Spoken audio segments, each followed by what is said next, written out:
Hello, and welcome to Making Known the Unknown. I'm your host, Tina Tarryk, and with me today are Sidney Schwartz, teacher and Bible researcher, and Reverend Hewitt, pastor and founder of Gifts of the Spirit Church, both co-authors of the book, My First Encounter with an Angel, Revelations of Ancient Wisdom. Welcome, Sidney. Welcome, Carl. Good morning. Thank you. Our topic today will be dealing with the title of the church that Reverend Hewitt founded. The church is named Gifts of the Spirit Church, and a couple of the things that we will be looking into are the title, of course. Where did that come from? What was the inspiration for the title? And what does Gifts of the Spirit mean?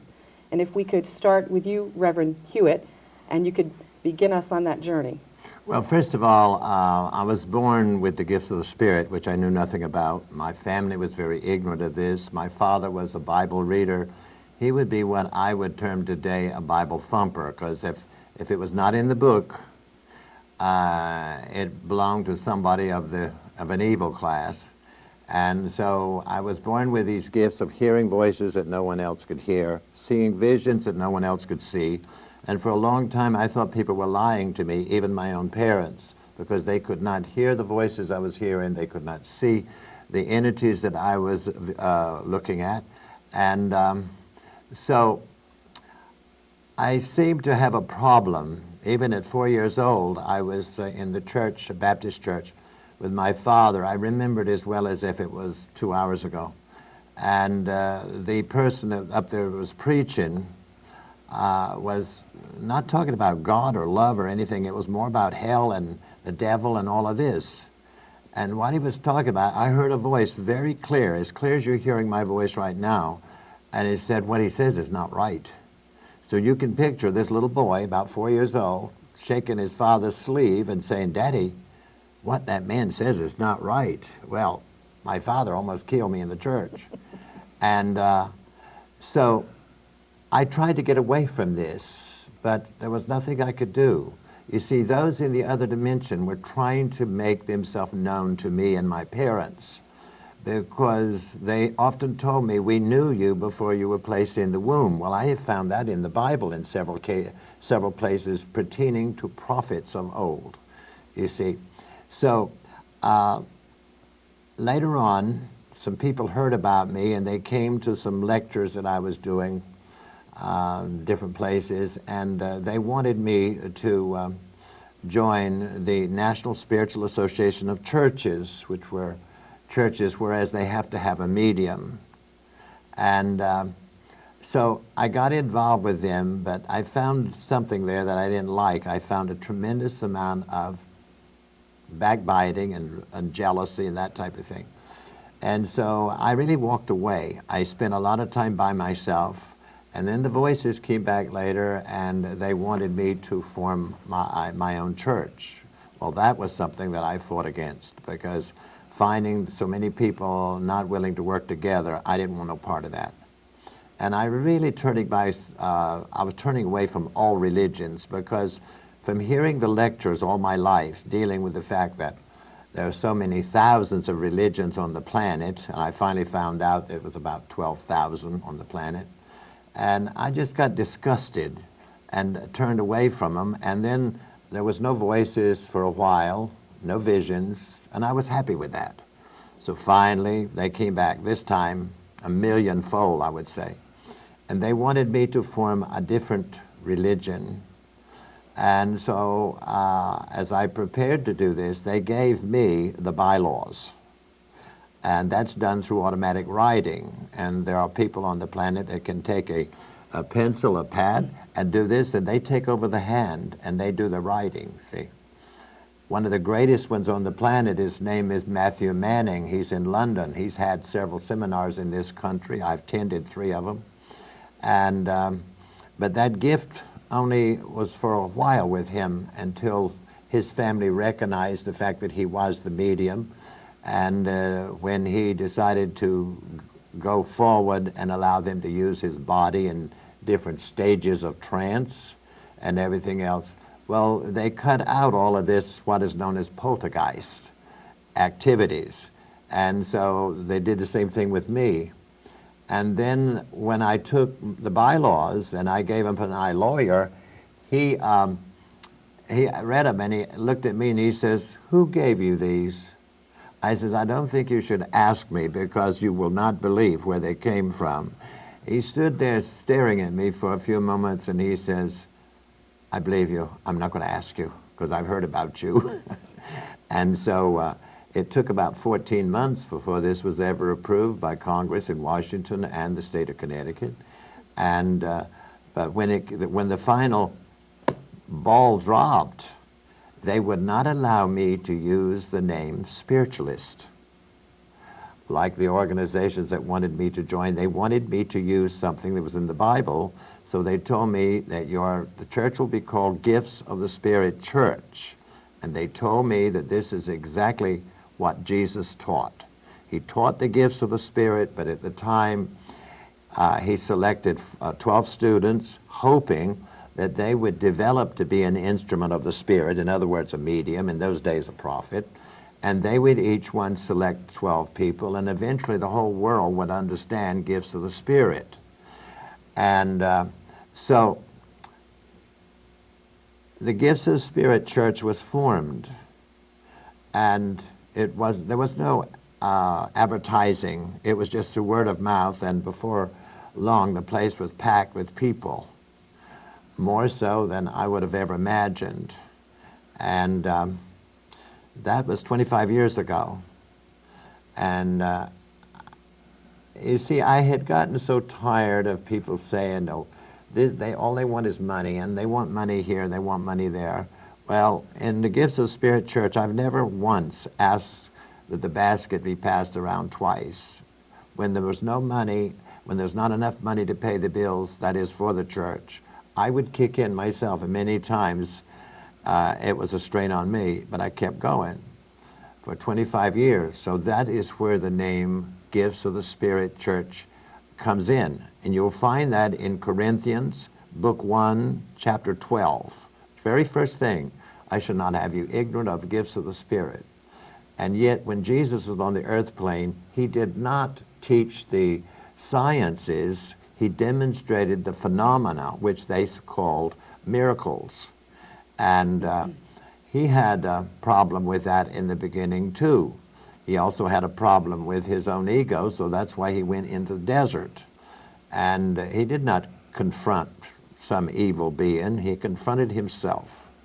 Because, you see, I had to conquer my own self. And I think I did it pretty good, but then as I look back, well, you can't do anything about the past. You can only work with the present and go forward into the future. But I want to be a teacher. I am a teacher. I teach people the gifts of the Spirit because he wanted me to. And this is a bold statement that I'm going to say in front of this camera because there's no telling who's going to watch this tape.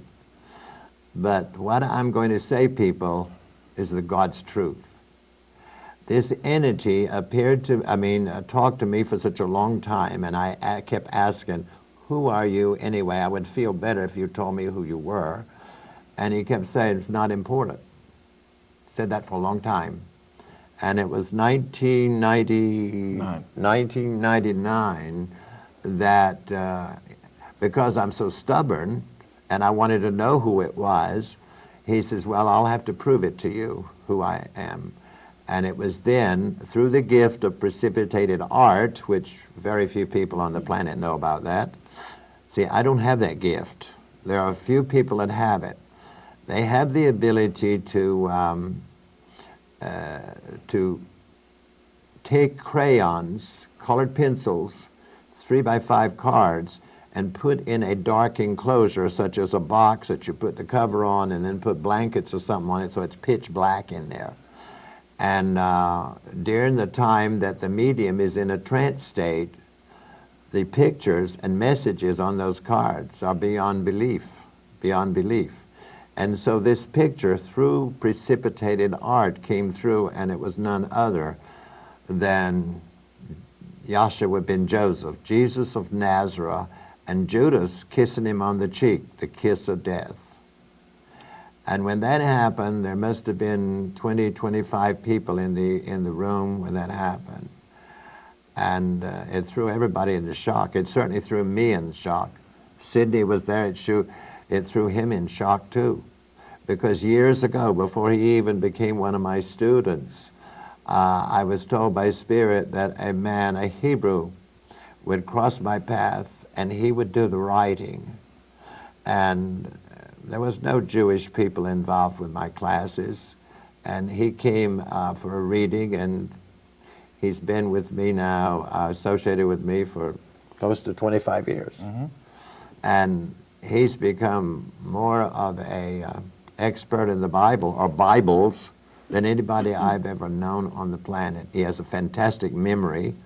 If I can't remember something before I go up in front of the audience, I call him and he gives it right off the top of his head. It's right there. So this is how the church was named, Gifts of the Spirit Church.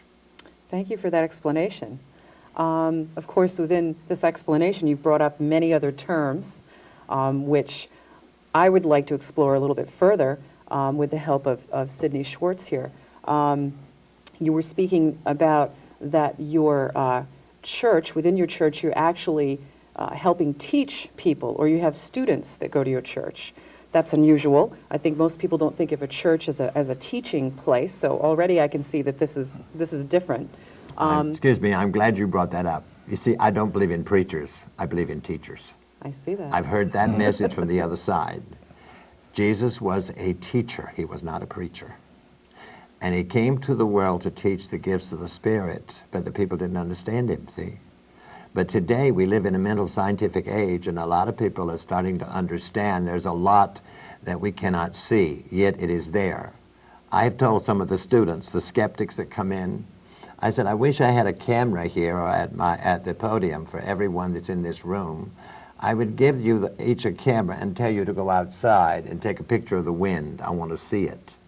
Take a picture of the oxygen in the room that we breathe. I'd like to see it. I'm trying to get across to them there's a lot on this planet that we do not see. We take it for granted. But there are people in other dimensions, not in the sky.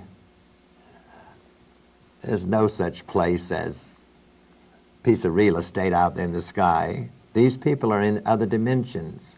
And when I got to talking about that, the voice came through and said that in the Bible, Jesus supposedly said, in my Father's house are many mansions. He said he didn't say that.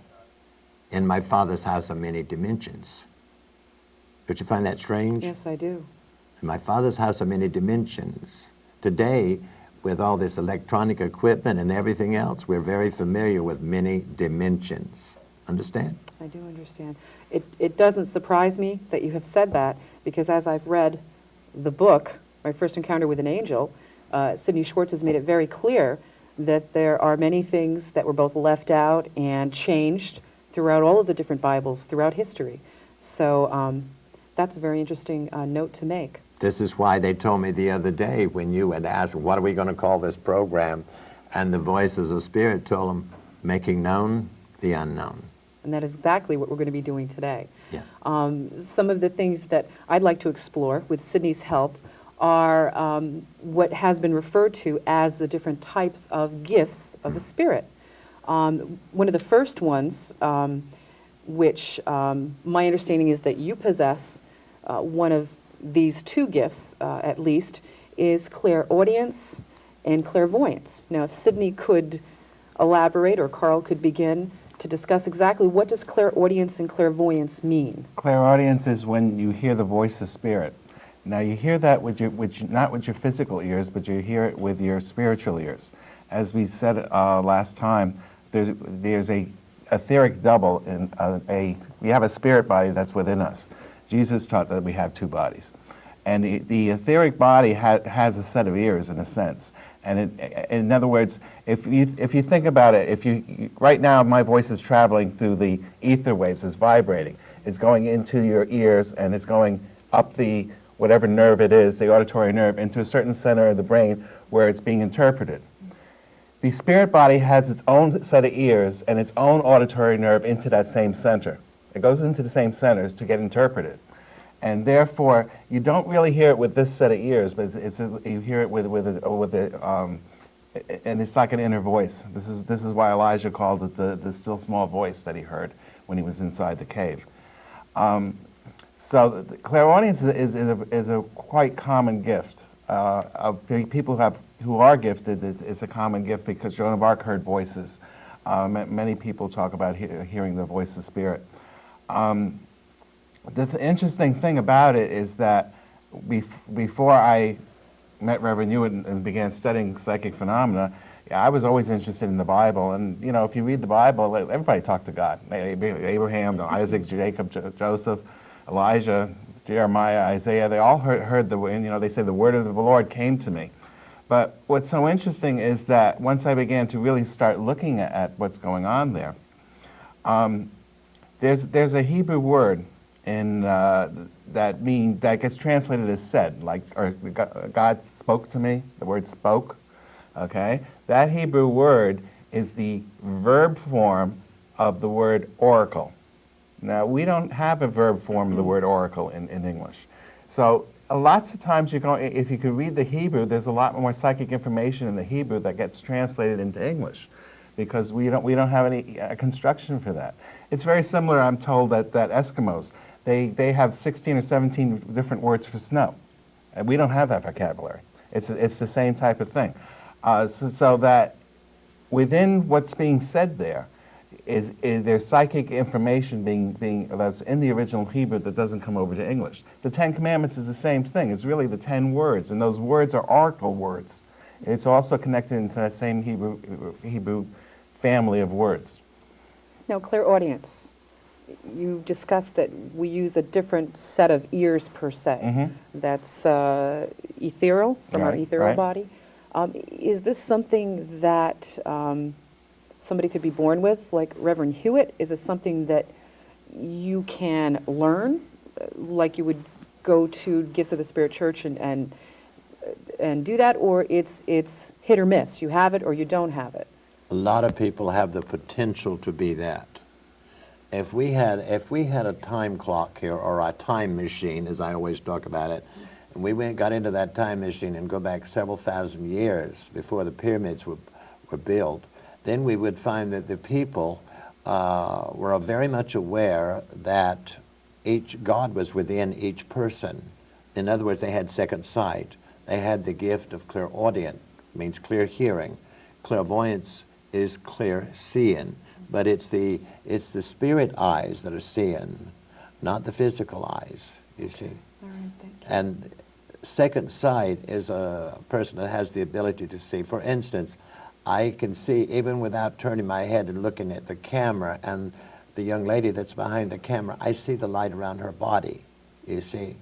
Jesus said himself to the people, if you only had the eyes to see, if you only had the ears to hear, he's referring to the spiritual ears. But that was changed in the June of 325 at the Council of Nicaea. They changed those words there so that people would not understand what he was teaching. Just at the same time when he said, in my Father's house are many dimensions, you see, that was changed to mansions. So people did not understand that.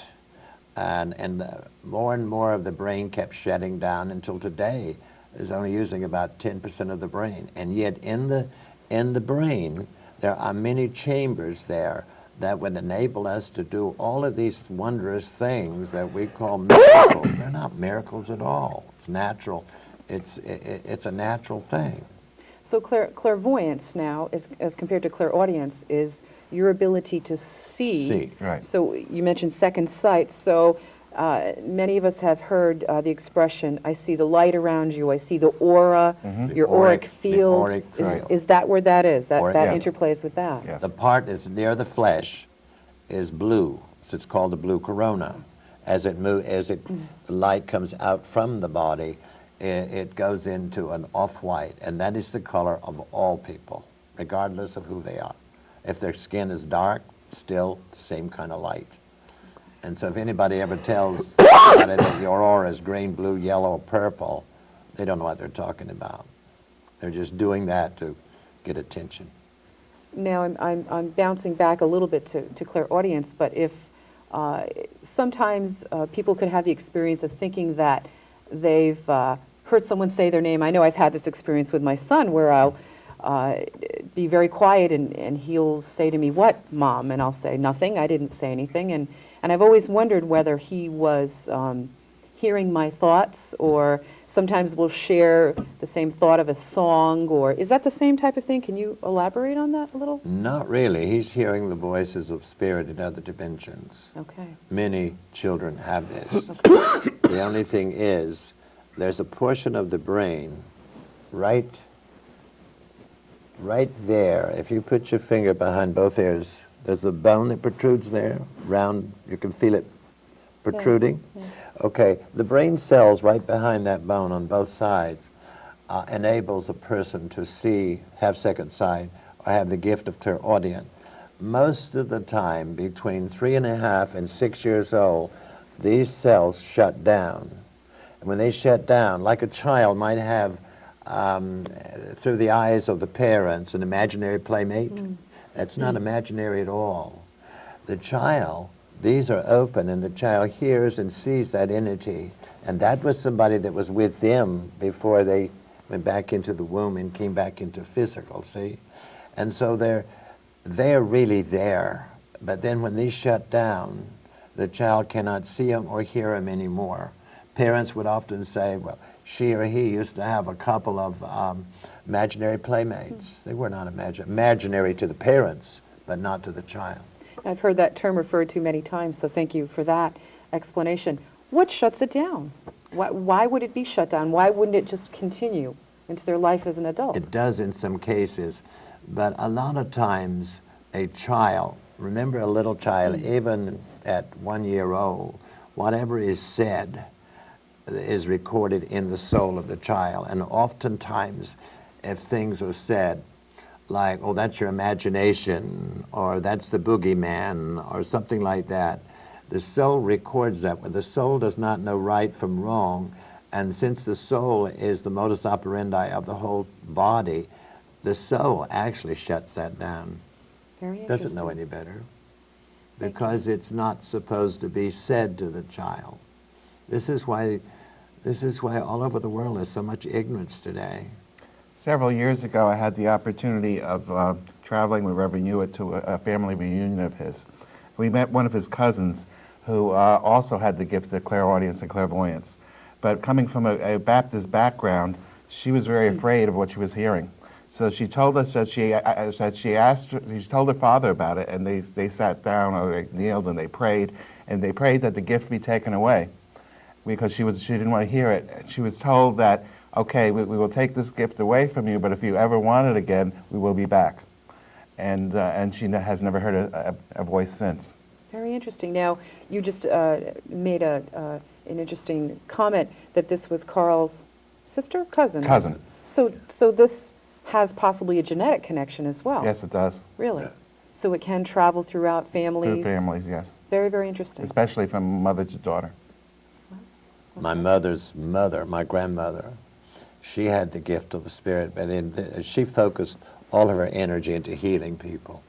Because we lived in a very poor place, a farm family, farmland, and the people didn't have money to go to the doctors, and if something happened, they would go see her, but she would not see anybody in the daytime, because in those days, believe it or not, right here in this country, they burned a lot of people at the stake. For healing. Yeah, and I can take you very close to this, where we are in this studio. I can take you to a cemetery where there's a big memorial right there for many people that were burned at the stake right in this area. I've been there. That's very interesting. He's been there and they've taken pictures. I could prove it. Healing. You just mentioned healing. Healing is another type of gift of the Spirit that I've read. Transferring energy from one body to another. Is that how that happens? Yes. Now, you hear people all the time talking about healing. I'm going to have a healing. I'm going to heal someone. And we're not talking healing in the sense of a physical wellness, we're talking more, I'm assuming, more of a spiritual wellness. I don't know if you can elaborate on that. Let me share this with your audience. Those people that's looking at this program, if you will get rid of all your images and all of that, close your eyes, sit down very quietly, and visualize the light around your body as a cocoon surrounding the whole entire body. That light around the body is the Lord of your being. And if you say, Lord God of my being, unto the Father within, come forward and heal my body, your temple, you're putting it in motion to do so. Words, simple words Absolutely. will do that. Absolutely. Why aren't we all doing There's that? Because you power in see- the words, remember? Because you see, the physical body is talking to the spirit body, which is within, not out there. It's within. This is why, this is why Jesus said, go within to find the kingdom of God. They changed that to look within. There's a difference. Go within, look within. Could that be what is referred to, or is the same thing as when we pray in church? But pray to the real God which is within you. It's that other body that lives when this is dead. It's so simple. So we can do this ourselves Absolutely. with words. Yes, most people when they pray, they send their prayers out into the universe someplace, or to some statue or something. They should be directing it right here, right into the middle of the chest, where their spirit is. Really? Giving your power away when you pray for something like that. So now, okay, words being said is one way to manifest healing. The Bible said there's power in the word, but they made people think that that was only in the word God. What about those expressions that I've heard of healing by touch, laying hands on? The energy is being transferred from one body to another body. Your body, you have the ability to heal yourself. It is the healing energy that you are transmitting through your mind to the other person. This is what it's all about. It seems so simple, yet on some levels difficult to conceive. I think Jesus- probably because we can't actually see it. Jesus said, what you see me do, you can do. Even greater things shall you do. And he said that because we would become more educated in the future and understand it. And there's a lot of people watching this program that's going to understand this. So you mean to tell me every one of us is capable of Absolutely. doing some of the same things that, Definitely. that Jesus talked about in the Bible? Absolutely. But they've got to learn to focus in on themselves and the God within them, because that part of them is asleep. Now that's where you come in with your church. Yeah. So that's where some of the learning could That's begin. where the learning Yes. takes And if place. somebody thought that they might be hearing or seeing entities, voices, they could come to you. They could talk to you, and you could work with them and help to develop them. Gifts of the Spirit Church is a teaching ministry, a healing ministry. That's all. Okay, As I said before, I do not believe in preachers, I believe in teachers. thank you. You have anything to add to that, sir? No, you did just fine. Okay, well, that ends our show for today, where we've discussed Gifts of the Spirit Church, not only how the title came to be, but what are gifts of the Spirit, where did it come from, and different types of gifts of the Spirit. We've covered clairaudience, clairvoyance, and we've talked about healing. So this will end session 1, and thank you for joining me, Sidney Schwartz Thank you. and Reverend Carl Hewitt. My pleasure. And thank you for joining us.